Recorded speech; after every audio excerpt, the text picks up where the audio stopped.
여러분과 함께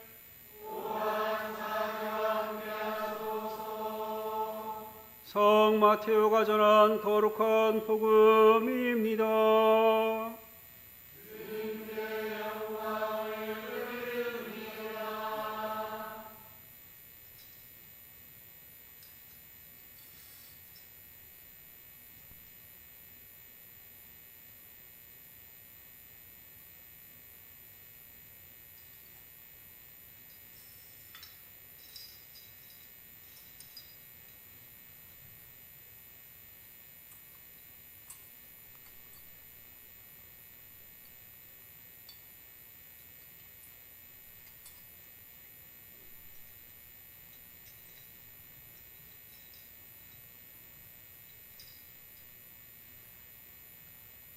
살인하지 마라. 살인하는 자는 누구든지 재판을 받아야 한다 하고 옛 사람들에게 하신 말씀을 너희는 들었다. 그러나 나는 이렇게 말한다. 자기 형제에게 성을 내는 사람은 누구나 재판을 받아야 하며 자기 형제를 가리켜 바보라고 욕하는 사람은 중앙법정에 넘겨질 것이다. 또 자기 형제들어 미친놈이라고 하는 사람은 불붙는 지옥에 던져질 것이다. 그러므로 제단에 예물을 드리려 할 때 너에게 원한을 품고 있는 형제가 생각나거든 그 예물을 제단 앞에 두고 먼저 그를 찾아가 화해하고 나서 돌아와 예물을 드리라. 누가 너를 고소하여 그와 함께 법정으로 갈 때에는 도중에서 얼른 화해하여라. 그렇지 않으면 고소하는 사람이 너를 재판관에게 넘기고 재판관은 형리에게 내주어 감옥에 가둘 것이다. 분명히 말해둔다. 네가 마지막 한 푼까지 다 갚기 전에는 결코 거기에서 풀려나오지 못할 것이다. 간음하지 마라 하신 말씀을 너희는 들었다. 그러나 나는 너희에게 이렇게 말한다. 누구든지 여자를 보고 음란한 생각을 품는 사람은 벌써 마음으로 그 여자를 범했다. 오른 눈이 죄를 짓게 하거든 그 눈을 빼어 던져버려라. 몸의 한 부분을 잃는 것이 온몸이 지옥에 던져지는 것보다 낫다. 또 오른손이 죄를 짓게 하거든 그 손을 찍어 던져버려라. 몸의 한 부분을 잃는 것이 온몸이 지옥에 던져지는 것보다 낫다. 또한 누구든지 아내를 버리려면 그에게 이혼장을 써주어라 하신 말씀이 있다. 그러나 나는 이렇게 말한다. 누구든지 음행한 경우를 제외하고 아내를 버리면 이것은 그 여자를 간음하게 하는 것이다. 또 그 버림받은 여자와 결혼하면 그것도 간음하는 것이다. 또 거짓 맹세를 하지 마라. 그리고 주님께 맹세한 것은 다 지켜라 하고 옛 사람들에게 하신 말씀을 너희는 들었다. 그러나 나는 이렇게 말한다. 아예 맹세를 하지 마라. 하늘을 두고도 맹세하지 마라. 하늘은 하나님의 옥좌이다. 땅을 두고도 맹세하지 마라.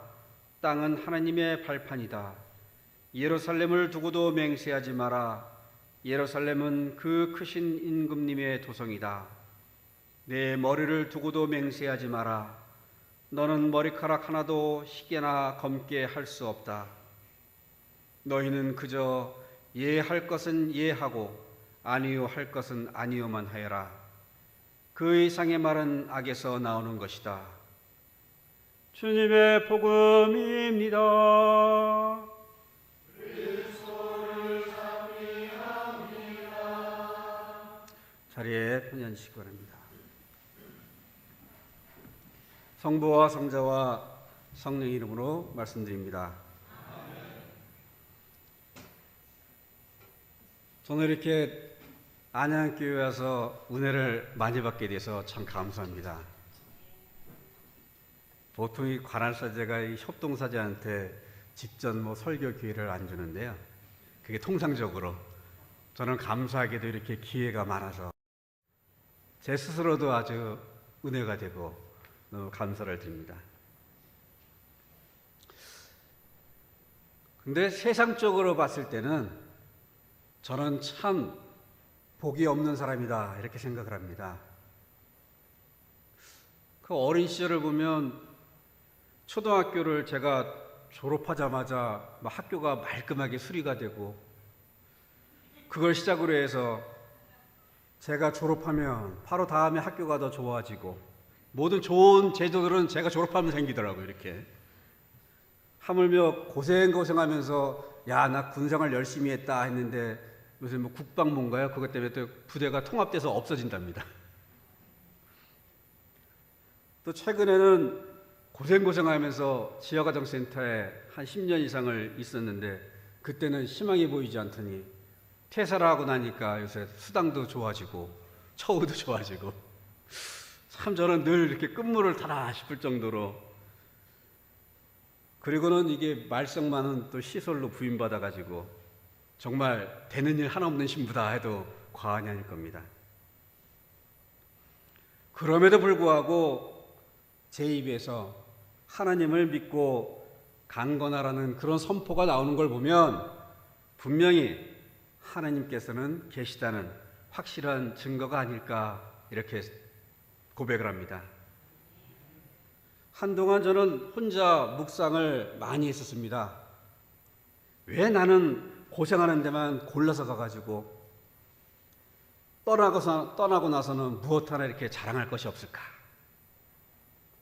그러다가 고린도전서 1장 31절의 말씀을 떠올렸습니다.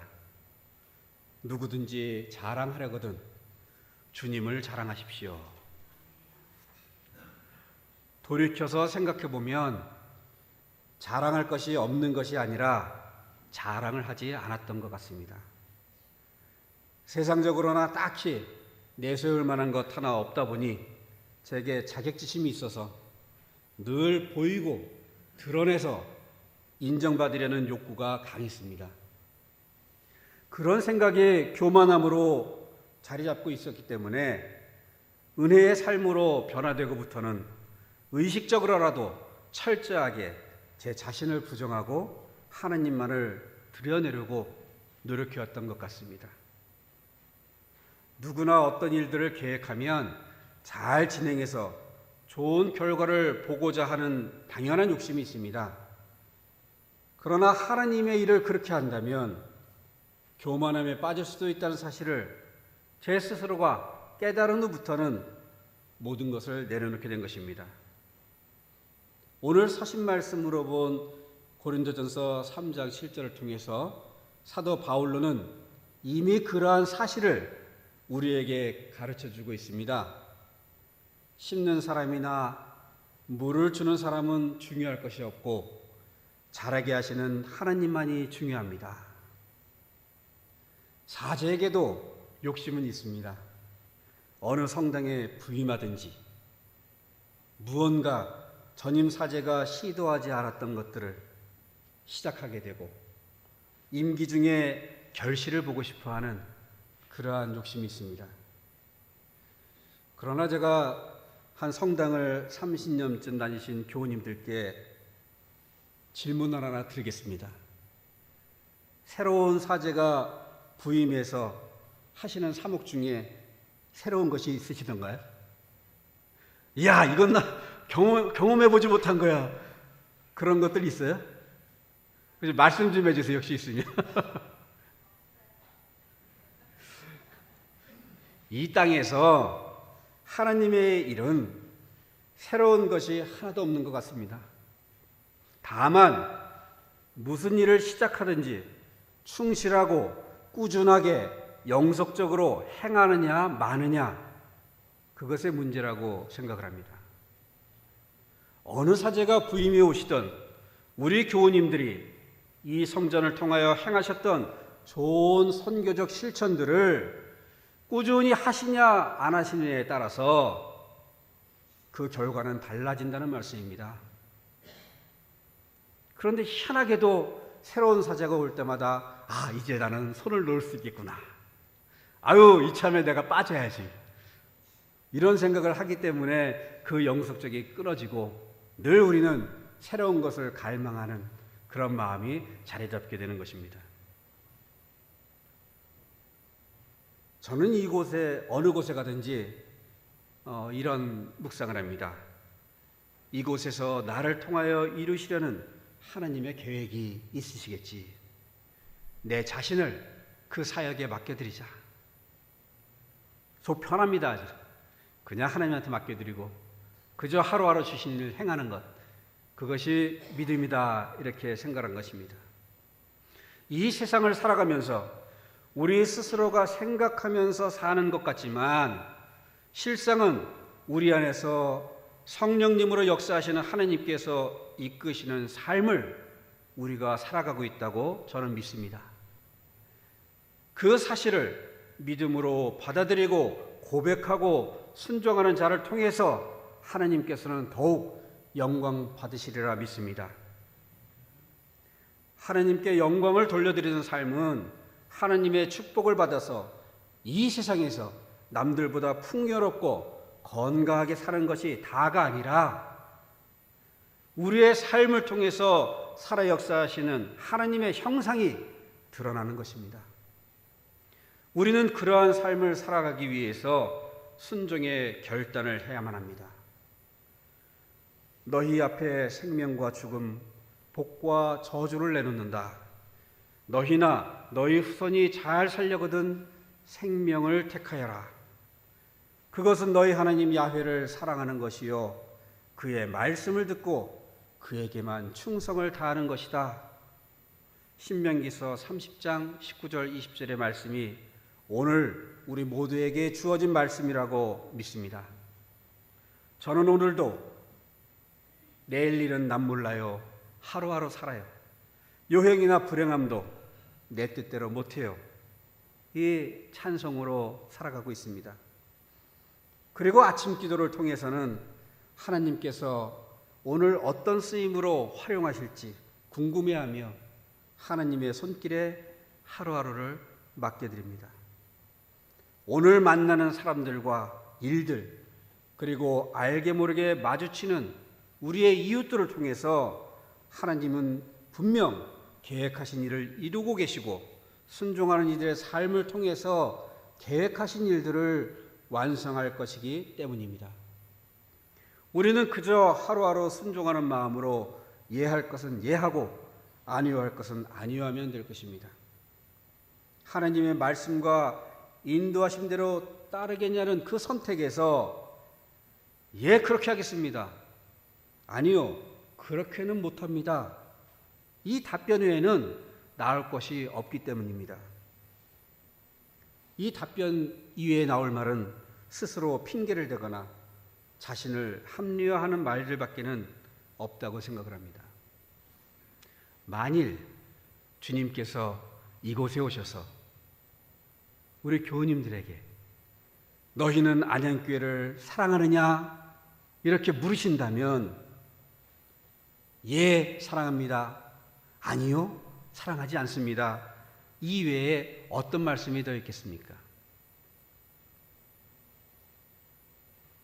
예, 사랑합니다. 이 말씀을 왜 담대히 못할까요? 그 대답을 명확히 드리지 못하는 이유는 그 다음 말이 두려워서입니다. 사랑하니까 이렇게 행하라. 이 명령이 두려운 것 아니겠습니까? 예수님께서는 마태복음서 5장 37절에 이렇게 말씀하십니다. 너희는 그저 예할 것은 예하고 아니요할 것은 아니요만 하여라. 그 이상의 말은 악에서 나오는 것이다. 우리가 아버지라고 고백하는 하나님께서 우리가 감당치 못할 일을 주시지는 않으신다고 확신합니다. 그러니 담대하고 간결하게 하나님의 명하심에 예하고 답하시기를 주님의 이름으로 축원드립니다. 이 세상에 하나님께서 창조하신 것 중에 쓸모없는 것은 하나도 없습니다. 어떤 식으로든 우리를 통해서 하나님의 영광을 드러내시기 위해서 존재하고 있는 것입니다. 제가 오늘 성경과 오늘 본문의 말씀을 준비하면서 이번 주는 참 빨리 준비했습니다. 다른 주보다. 그래서 거의 고민하다가 수요일쯤에 말씀을 다 준비를 다 했어요. 아, 이런 설교를 해야 되는구나. 그런데 같이 근무하는 형제 중에 정말 제가 세속적으로는 좀 판단하고 욕도 하고 싶은 형제가 늘 같은 직원으로 있습니다. 그러면서 다시금 생각을 해요. 내가 말로 생각으로 죄 짓는 건 아닌가. 예수님께서는 이웃을 향해서 쓸모없는 자라는 의미로 비판을 하면, 또는 어떤 욕으로든 비판을 하고 판단을 하면 불붙는 지옥에 던져질 것이라고 했는데, 내가 그 판단을 하는 거라서 아닌가.